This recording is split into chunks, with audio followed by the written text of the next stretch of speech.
ओम शांति। 18 अक्टूबर की बाबा की मुरली। मीठे बच्चे, कछुए मिसल सब कुछ समेट कर चुप बैठ स्वदर्शन चक्र फिराओ। बाप जो सर्व संबंधों की सैक्रिन है, उसे याद करो तो तुम्हारे विकर्म विनाश हो जाएंगे। कछुआ जैसे सब कुछ समेट लेता है, ऐसे सब कुछ समेट कर चुप बैठकर स्वदर्शन चक्र फिराओ।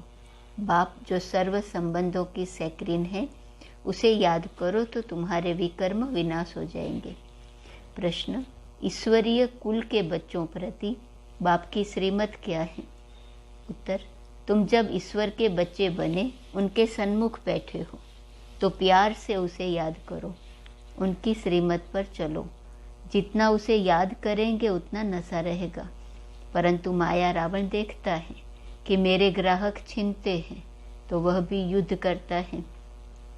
बाबा कहते हैं कमज़ोर मत बनो, मैं तुम्हें शक्ति देने के लिए बैठा हूँ।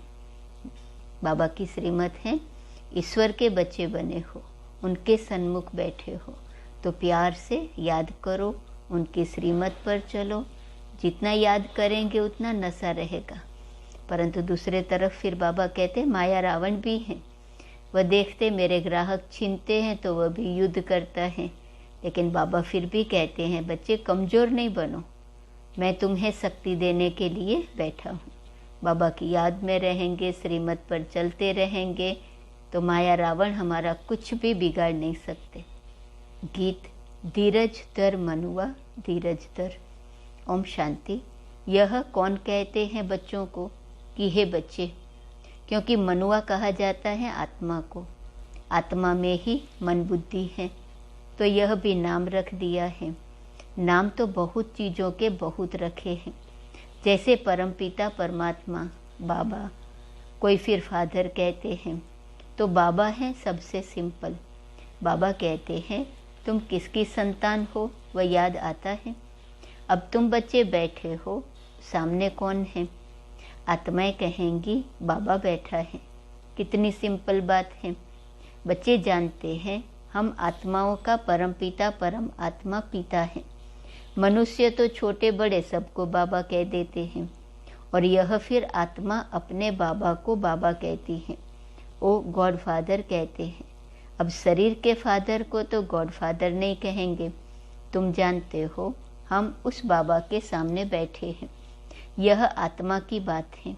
शिव बाबा समझाते हैं तो मैं कौन हूँ? मैं परम आत्मा हूँ। मैं तुम सभी आत्माओं का परम धाम में रहने वाला पिता हूँ, इसलिए मुझे परम आत्मा कहते हैं। इकट्ठा करने से हो जाता है परमात्मा। कितना सहज है। यह कौन बैठा है? शिव बाबा। वह न होता तो यह ब्रह्मा भी नहीं होता। तुम बच्चों की दिल में हमेशा उनकी याद रहती है वह भी आत्मा, कोई फर्क नहीं है। जैसे आत्मा स्टार है, उस स्टार का साक्षात्कार होता है, वैसे बाप का भी स्टार रूप में साक्षात्कार होगा। बाकी यह जो कहते हैं कि बहुत तेज हैं, सहन नहीं कर सकते, यह मन की भावना है। बाकी तो बाप यथार्थ करके समझाते हैं कि जैसे तुम आत्मा हो, वैसे मैं भी आत्मा हूँ। मुझे भी इस तन में, इस आत्मा के बाजू में, भ्रकुटी में बैठना है। तो वह बैठ समझाते हैं कि तुम आत्माओं में 84 जन्मों का पार्ट भरा हुआ है, सो भी हर एक में अपना अपना पार्ट है। कहते हैं आत्मा परमात्मा अलग रहे बहुकाल। अब परम आत्मा अक्सर क्लियर है, उनको परमात्मा कहने से मूंझ गए हैं। है तो आत्मा, परंतु सदा परम धाम में रहने वाली परम आत्मा है। ब्रह्मा को परम आत्मा नहीं कहेंगे। यह सब है जीव आत्माएं। इनमें कोई पाप आत्मा, कोई पुण्य आत्मा है। बाप कहते हैं मुझे पाप व पुण्य आत्मा नहीं कहा जाता है, मुझे परमात्मा ही कहा जाता है। मेरा भी पार्ट है। एक बार आकर पतित दुनिया को पावन बनाता हूँ। याद भी करते हैं कि पतित पावन आओ, परंतु कोई समझते थोड़े ही हैं कि हम पतित रावण संप्रदाय हैं। कहते हैं राम राज्य चाहिए, रावण को जलाते भी हैं, परंतु यह नहीं जानते कि हम ही रावण संप्रदाय हैं। जरूर पतित हैं तब तो बुलाते हैं, कृष्ण को तो नहीं बुलाते, उनको तो परम आत्मा नहीं कहते। हम सबका बाप जो परम धाम से आया है उसको ही परम आत्मा कहा जाता है। ईश्वर व भगवान कहने से रोला पड़ जाता है। बाप इस जीव आत्मा द्वारा समझाते हैं। तुमको कहते हैं बच्चे अशरीरी भव, तुम मेरे बच्चे थे जब तुमको भेजा था। स्वर्ग में शरीर धारण कर आए चक्र लगाते लगाते, अब तुमने 84 का चक्र पूरा किया। इस समय सब रावण की संतान है, रावण ने ही पतित बनाया है। अब तुम बने हो ईश्वरीय संतान। अब बाबा आया है, कहते हैं मेरा पार्ट है आसुरी संप्रदाय को दैवी संप्रदाय बनाना। मैं भी ड्रामा अनुसार अपने टाइम पर आता हूँ, कल्प के संगम युगे। कलयुग है पतित पुरानी तमो प्रधान दुनिया। तब मैं आता हूँ सूर्यवंशी चंद्रवंशी कुल का राज्य स्थापन करने। न हो तब तो स्थापन करूं। फिर जब सूर्यवंशी चंद्रवंशी होंगे तो वैश्य शूद्रवंशी नहीं होंगे। अब तुम ईश्वरीय संतान बने हो, दैवी संतान बनने के लिए तो बाप के साथ योग चाहिए जिससे विकर्म विनाश हो। एवर हेल्दी एवर वेल्दी बनने के लिए स्वदर्शन चक्र फिराना पड़े। बाबा को याद करना है, इसमें ही मेहनत है। यह चार्ट रखो कि कितना समय बाबा को याद करते हैं। जितना याद में रहेंगे तो अतीन्द्रिय सुख की भासना आएंगी। तब कहा जाता है अतीन्द्रिय सुख पूछना हो तो गोपी वल्लभ के गोप गोपियों से पूछो। वल्लभ कहा जाता है बाप को। बाप का रूप भी बेटे जैसा ही होता है। वैसे आत्माओं का बाप भी आत्मा ही है, परंतु परमधाम में रहने वाला है। अगर वह बीज नीचे चक्र में चला आए तो झाड़ ऊपर चला जाए। आत्माओं का बाप आत्मा ही है, परंतु परमधाम में रहने वाला है। अगर वह बीज नीचे चक्र में चला आए तो झाड़ ऊपर चला जाए। जैसे वह झाड़ होता है, उनका बीज नीचे झाड़ ऊपर, परंतु यह उल्टा झाड़ है जिसका बीज रूप परम आत्मा परम धाम में निवास करते हैं। आत्माएं भी पाल्ट बजाने ऊपर से नीचे आती हैं, टालियां निकलती जाती हैं। अब बाप कहते हैं तुमको रावण ने काला कर दिया है, अब तुमको गोरा बनना है। कृष्ण और नारायण दोनों को काला कर दिया है।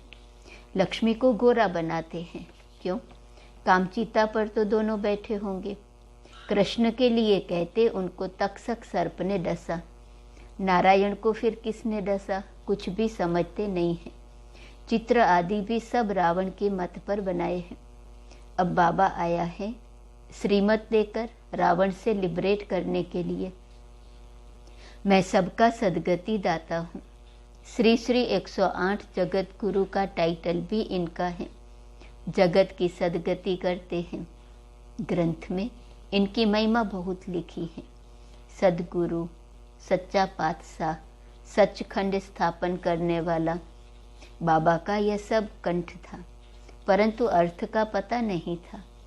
अपने को बहुत रिलीजियस माइंडेड समझते थे, परंतु थे रावण के कुल के। अब तुम ईश्वर के कुल के बने हो तो कितना प्यार से उनको याद करना चाहिए। बाबा आप कितने मीठे हो, हमको स्वर्ग में ले चलते हो। हेवनली गॉड फादर को जितना याद करेंगे तो नशा चढ़ेगा। अब किसके सामने बैठे हो?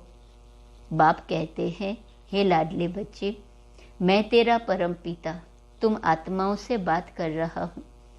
अब मेरी श्रीमत पर क्यों नहीं चलते? परंतु काम रूपी भूत गिरा देता है। बाप कहते हैं कमजोर क्यों बनते हो? श्रीमत मिल रही है, फिर आसुरी मत पर क्यों चलते हो? ये युद्ध तो करनी है।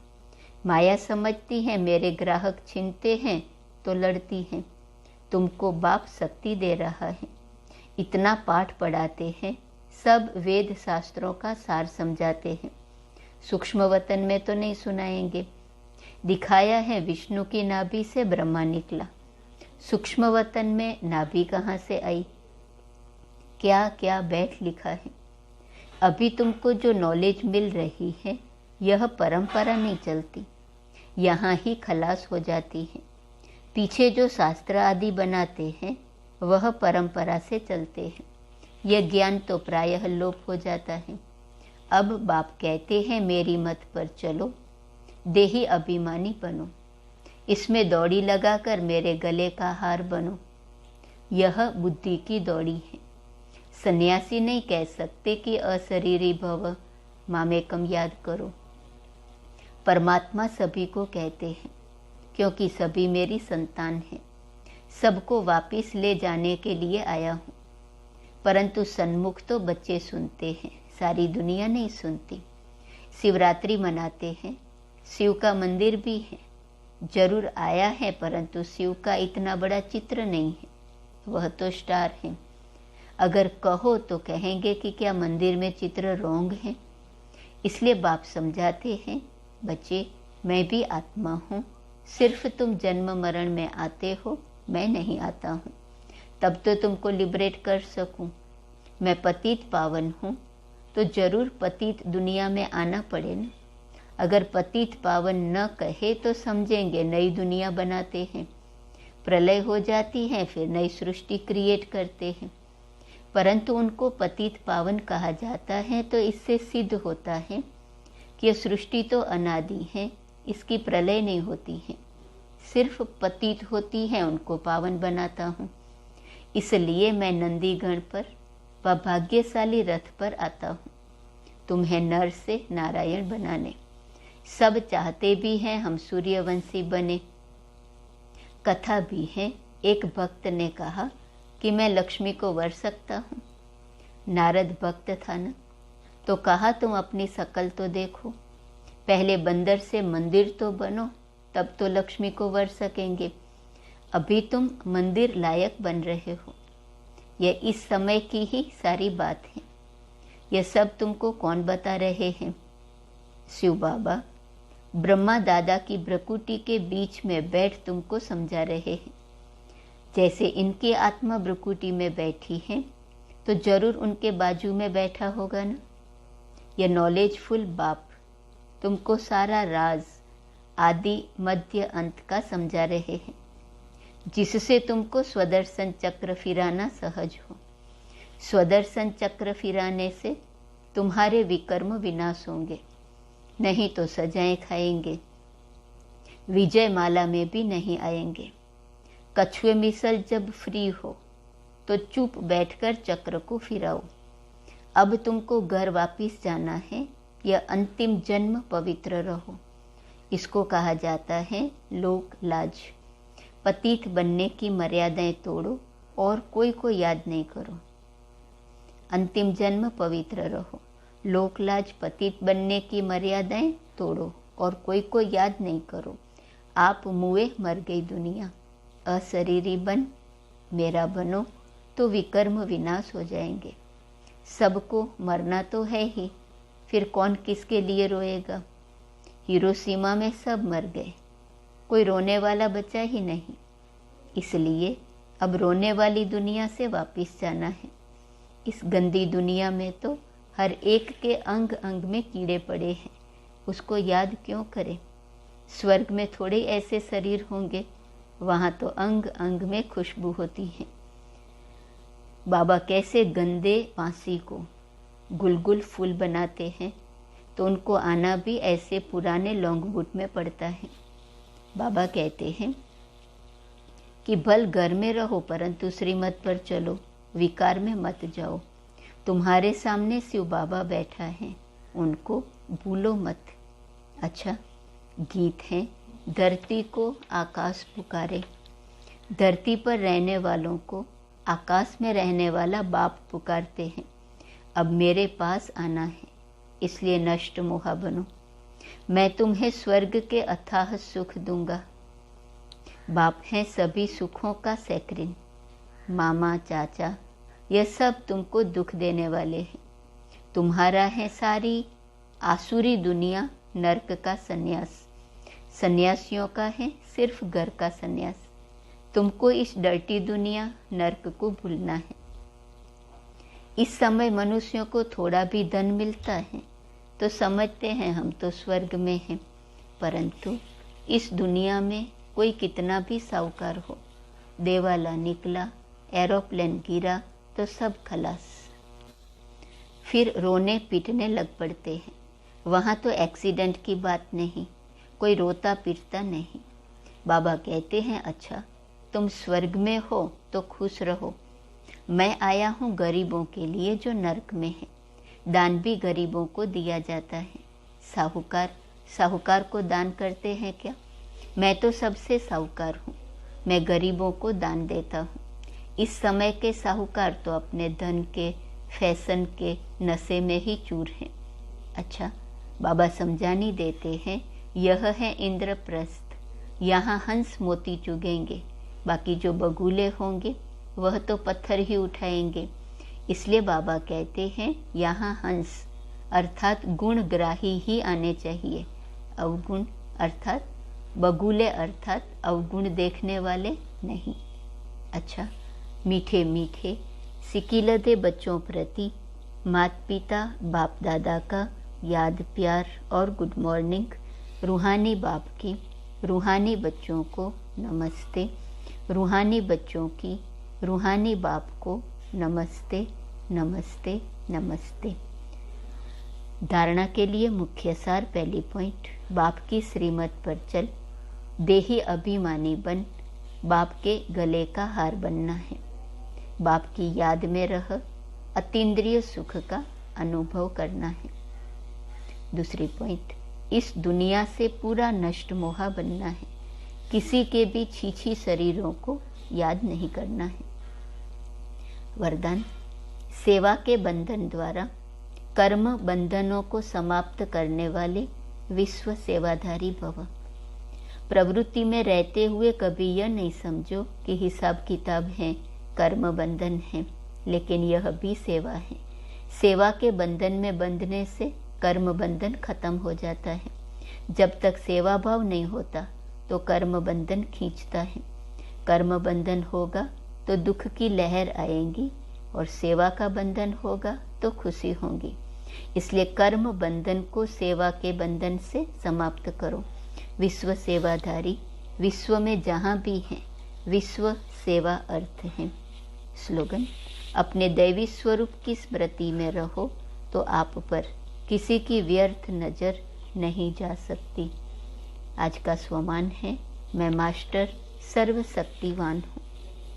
लाइट हाउस माइट हाउस की पॉइंट है। अपने को लाइट हाउस और माइट हाउस दोनों समझते हो। इस समय आवश्यकता है माइट हाउस के स्वरूप की। क्या ऐसा अनुभव करते हो कि ऑलमाइटी बाप की संतान हम भी माइट हाउस बने हैं? सर्व शक्तियाँ अपने में समाई हुई समझते हो।